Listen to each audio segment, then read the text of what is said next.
Hello there, you amazing viewers and subscribers, and welcome to a new Doctor Who topic for today. So in this video, I'm going to be talking about what is the best decade out of Doctor Who. Now, this is my opinion and my opinion alone, but I would also like to know your opinions. So when I say what is the best decade of Doctor Who, I don't mean obviously out of all of Doctor Who. Of course, I mean all of that out of Doctor Who.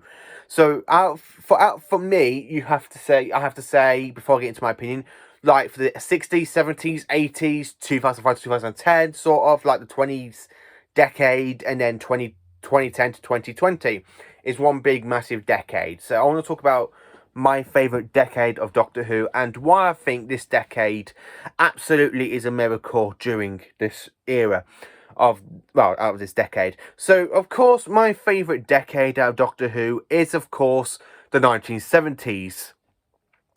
So yes, during the 1970s, we had 10 seasons broadcast during the 70s. So from 1970 to 1979, we end up having great 10 seasons, which is season 7, 8, 9, 10, 11, 12, 13, 14. So if I was going to put that 16, 17, and of course, round about season 17. I was going to say nearly about season 18, but season 18 was 1980, and season 17 was being broadcast like January, February time slot in 1980. So you can actually say it's been like a whole decade, this video is, because I absolutely do love the 1970s era. So I want to talk about what I absolutely love. Now, during the 1970s, we end up having two incredible Doctors. The third Doctor for 5 years, played by the amazing Jon Pertwee, and of course Tom Baker for an incredible 6 years later as the incredible Tom Baker, fourth Doctor. Now, also, I'm going to try and split this video into like two parts. Really, I'm going to talk about the first part of the 70s, so 1970 to 1974, and then I'm going to talk about the next part, which is 1975 to 1979. So, going into the 1970s, Doctor Who was in the middle of being took off the air after Patrick Troughton announced he was leaving. So then Jon Pertwee was announced he was becoming the next Doctor, and they were going to try some new stuff in the new season of Doctor Who. We were going to have Earthbound stories, we're going to have some new monsters introduced, and everything else. But I want to talk about what I think worked during the 1970s for Jon Pertwee's era. Now, season 17 was a bit of a test run, really, with 4 stories, 25 episodes, which is Spearhead from Space, because that's a 4-part story. You have Doctor and the Silurians, which is a 7-part story, and Bastards of Death, which is a 7-part story, and of course Inferno, 7 parts.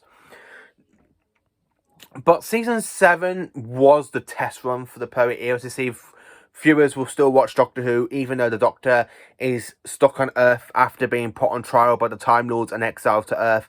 And when he does try to take off, he does end up blowing the TARDIS like up a little bit, because there's like smoke, and it says, those miserable buggers, they have changed the demutilation circuit. What? They changed the demutilation codes.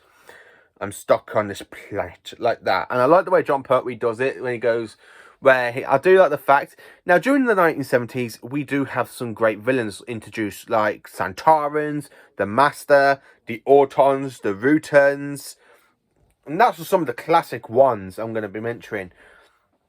But during the Jon Pertwee era, from season 7 to 9, we have a few of Earthbound stories. Now, we have Connery in Space and the Curse of Paladon for the Doctor, and of course the mutants for the Doctor's off-world. So during this time, the Doctor goes off-world like 3 times in seasons 8 and 9 before he gets his freedom back in season 10. But during the rest of the Pertwee era, we see Jon Pertwee working as scientific advisor under the name of Brigadier Alistair Gordon Lethbridge Stewart. Now, during this run, we have Brigadier, we have Sergeant Benton, Captain Yates, and of course Joe Grant, and of course Liz Shaw. Liz Shaw's in the first season for Jon Pertwee, which is season 7, where Joe Grant and Captain Yates come into it after like season 8 and 9.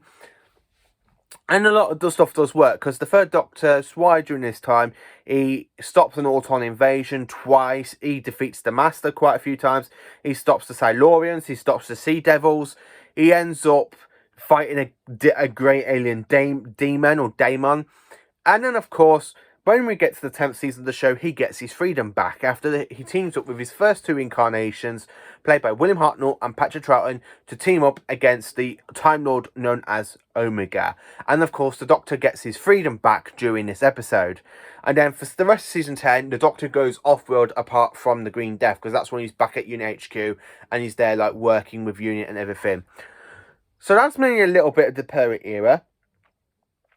And then, of course, in season 10, Joe Grant leaves at the end of the Green Death, where the Doctor has to team up with Unit to have big giant fight against big giant maggots and a big giant alien fly, kind of like a big giant fly. But John Pertwee's Doctor from season 8 to 10 has quite a few off-world trips now, because when I was in season 9, you have 3 stories where he's off-world: Colony in Space, The Curse of Paladon, and of course the Mutants. Now he's got his TARDIS back working functionally. We go on to other alien planets like in the Carnival of Monsters, Frontier in Space, and of course Planet of the Daleks. So we Pertwee so far has 6 stories being travelling out in time and space now, which is really, really good. So the Doctor's got his TARDIS back and he's travelling. So coming into season 11, which is John Pertwee's last season, which was in 1973 to 1974, we get a new companion name as Sarah Jane Smith, played by the wonderful Elizabeth Sladen. And we still got the unit regulars like Captain Yates, Sergeant Benton, the Brigadier.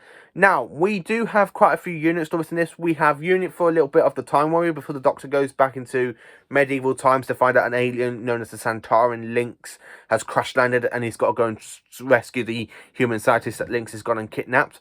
The invasion of dinosaurs, where the Doctor's back on Earth. Death of the Daleks, he's off-world once more, so he does go off-world, and that's the 7th story off-world. Monsters of Paladon, which is the story after, he's off-world again. So in Pertwee's kind of total year of him being the Doctor, he has 8 stories where he's actually gone off to alien planets and stuff, where if you go to Tom Baker's era, now Tom Baker is back. So after the 3rd Doctor kind of gets radiation poisoning from the Metabelius crystals on Metabelius 3, after he ditches Unit to go and stop the spiders from the far future on Metabelius 3. So he does leave Earth 9 times, not 8, sorry, 9 I forgot Planet of the Spiders then. So when he gets the radiation poisoning, he regenerates into his next incarnation, known as Tom Baker. Now, Tom Baker is one of the best Doctors for me, and this is one of the reasons why I love 70s, because I really do like John Pertwee, and I really do like Tom Baker. Tom Baker is, of course, my 1st favourite Doctor, where John Pertwee is, of course, my 4th favourite Doctor. Because these are my top 5 Doctors. These two 70s Doctors are in my top 5, and you can understand why.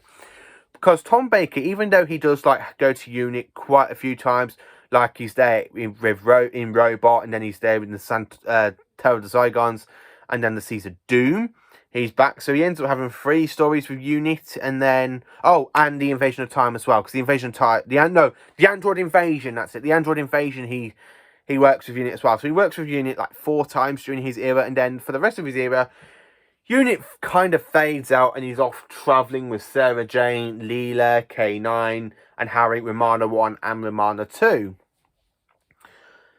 So during the Tom Baker's run, we have 6 incredible seasons, which is seasons 12, 13, 14, 15, and 16, and of course 17. But during this kind of fantastic era, now this is where we come into the Rutans. So we still meet the Master that the 3rd Doctor encountered. We meet the Santarans again. We are on Gallifrey for the very first time. Yes, we see Gallifrey for the very first time. We are actually on the planet Gallifrey during the Tom Baker era. Now, Gallifrey was actually mentioned as Doctor Home Planet in season 11 in the Time Warrior. That's the very first time it was mentioned, and the Time Lords were mentioned back in season 6 in 1969. So since season 14, Gallifrey has been seen through season 14, 15, 20, I would say 21, but it actually didn't appear in 21. I would say, no. For Classic Who, we're on Gallifrey for 3 actual stories, which is the Deadly Assassin, the Invasion of Time, Arc of Infinity, and the 5 Doctors. So we have 4 stories where we actually set on Gallifrey, the Doctor's home planet. Now, no, sorry. 2 times in 70, sorry. 2 times, because the other 2 are in the 1980s. So we do see Gallifrey twice in seasons 14 and, of course, season 15.